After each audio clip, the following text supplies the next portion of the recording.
Now more on the controversy, the confusion about mammograms. Earlier this week came the stunner, an independent medical panel's recommendation that most women under 50 do not need mammograms. Women only over 50 only need to get examined every other year instead of every year. That sparked a virtual revolt in the medical community.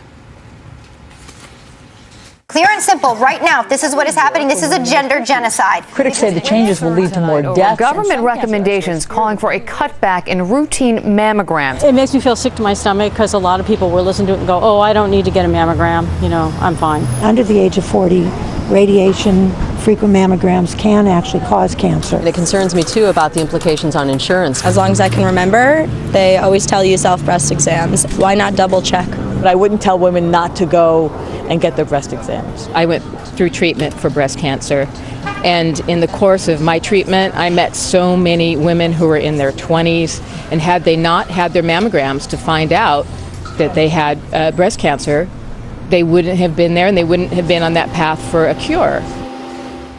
Hearing from all sides. And joining us now from Boston again is our chief medical editor, Dr. Tim Johnson, and here with us in the studio, our senior health and medical editor, Dr. Richard Besser, and medical contributor, Dr. Marie Savard. We got our dream team all here in one place. Thank you all very much. Tim, I know when we talked to you earlier, you said you do not agree with the recommendation, so I'm going to find out from Marie and from Rich your feelings about the recommendations. Marie?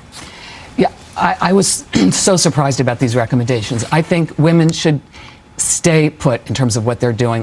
The concern has been that this group looked at women's lives on the one hand and looked at false positives and side effects of a mammogram on the other, and they weighed it, and that just doesn't make any sense.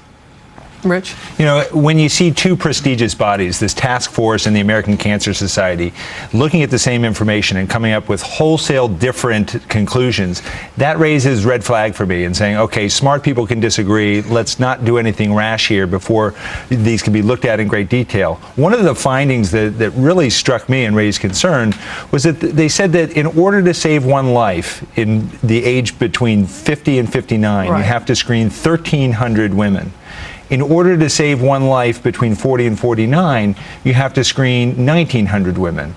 And that this difference meant something. And in my mind, that's not a very big difference to have very different recommendations for those age groups. Yeah, because if you want to take the emotion out of it, and they're trying to do that, when you see those numbers, it's not drastically different. You would hope that they'd be a little more significant. And Tim, we talked about this a little bit earlier. When you see the numbers that Rich just showed us, the reaction from our viewers, we've heard from people saying on our website, one said, hey, this is Obamacare, save money by cutting benefits. Another one said, can anyone say health insurance lobbies win again? So you see money in politics, when people see those types of money and they're going, what is the real benefit here? What's going to really help?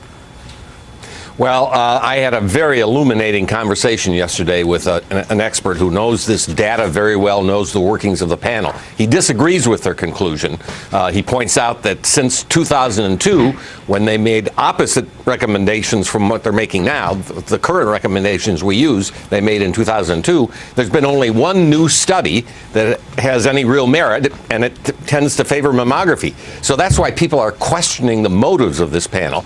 But this same man, and I have great confidence in him, he's a true expert, said there was absolutely no evidence from the workings of the panel that they were making this in terms of political or economic terms. They were honestly trying to figure out the benefits versus the risks of mammography. And I think Marie is absolutely right. You can't equate saving lives on the one hand and the real angst from false positives causing biopsies and even unnecessary treatment on the other. So I think the panel, their findings are open to question. A lot of people are going to look at them, and that's all to the good in terms of what we need to know for the public. Yeah, and I think the public has to hear that mammograms do save lives. There's no question about that. It's the best thing we have until we have better tests, and we know that we need better tests. That's what women have, especially between the ages of 40 and 50. Right.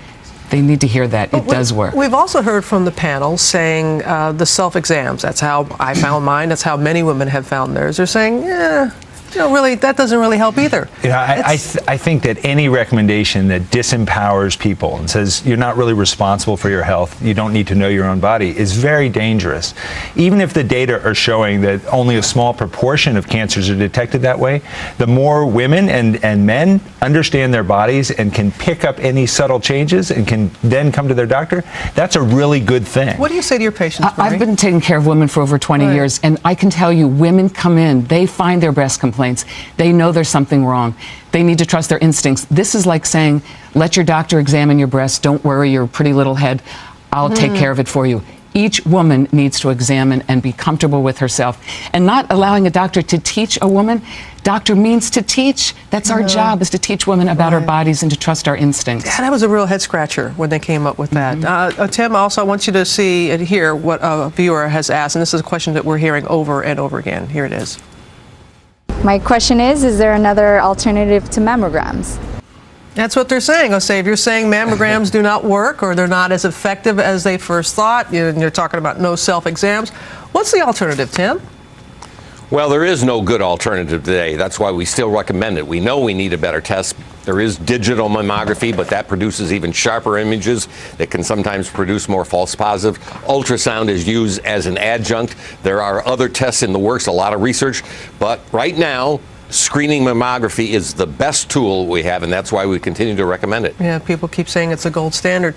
We've also heard saying about how it's up to the individual and the doctor to have that conversation. It's very difficult. When I found mine, I went in to have the exam. I didn't even tell my doctor till the end of the exam. It should have been the first thing I said, but is it realistic to feel that we're going to take charge? I think that there's study after study that shows that people are not very comfortable talking to their doctors, and so putting the emphasis and the responsibility on that conversation, it's going to lead to differences in terms of, do you have a primary care provider? A lot of people don't.